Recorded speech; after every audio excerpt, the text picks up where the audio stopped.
এ যাত্রা শুরু করেছে 10টার সময়, বি যাত্রা শুরু করেছে 10:30টার সময়। তাহলে এই যে 10টা থেকে 10:30টার মাঝে 30 মিনিট সময়, এই সময় শুধুমাত্র একা এ যাচ্ছিল। তাহলে এ এই 30 মিনিটে ঠিক কতটা রাস্তা গেল বলতো? এর গতিবেগ কত? 5 কিলোমিটার পার ঘন্টা। মানে এ 60 মিনিটে 5 কিলোমিটার যেতে পারে। 1 ঘন্টা মানে 60 মিনিট, তাতে যেতে পারে 5 কিলোমিটার। তাহলে 30 মিনিটে এ কত কিলোমিটার যাবে? 30 মিনিট মানে কি 60 মিনিটের অর্ধেক, 1 ঘন্টার অর্ধেক। তাহলে অর্ধেক রাস্তায় যাবে, মানে 5/2 2.5 কিলোমিটার এ যেতে পারবে। তাহলে যখন ধরো এখান থেকে এই পর্যন্ত, এটা হচ্ছে 2.5 কিলোমিটার রাস্তা, এটা এ চলে গেছে। বি তখন সবে যাত্রা শুরু করলো, 10:30টার সময় বি সবে বেরোলো।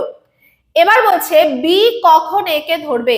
একটা স্বাভাবিক বিষয়, যদি দুজনেই সমান গতিবেগ নিয়ে যেতে থাকে, ধরো এ এখন এখানে আছে, এখান থেকে যাবে, আর বি এখন এখান থেকে যাবে। আমি যদি বলি দুজনের গতিবেগ সমান, মানে এ যদি 1 পা এগোবে, এও 1 পাই এগোবে, তাহলে কি বি কখনো একে ধরতে পারবে? পারবে না। তার মানে বি এর গতিবেগ বেশি হতে হবে, তবেই একে ধরতে পারবে। একে কখন ধরতে পারবে? যখন কিনা এই বি আর এর মাঝে যে 2.5 কিলোমিটার আছে, এই 2.5 কিলোমিটার যখন কভার করে নেবে, তখনই ধরতে পারবে। তো আমরা কিভাবে বার করব?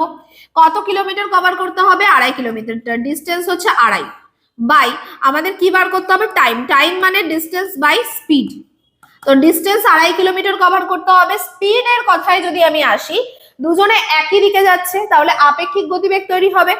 একটার গতিবেগ আছে 5 কিলোমিটার পার আওয়ার, আর একটার গতিবেগ আছে 7 কিলোমিটার পার আওয়ার। তাহলে 7 বিয়োগ 5 একই দিকে যাচ্ছে, তাই জন্য আপেক্ষিক গতিবেগ বিয়োগ করতে হলো। যারা জানো না, আগের ক্লাসটা অবশ্যই দেখবে।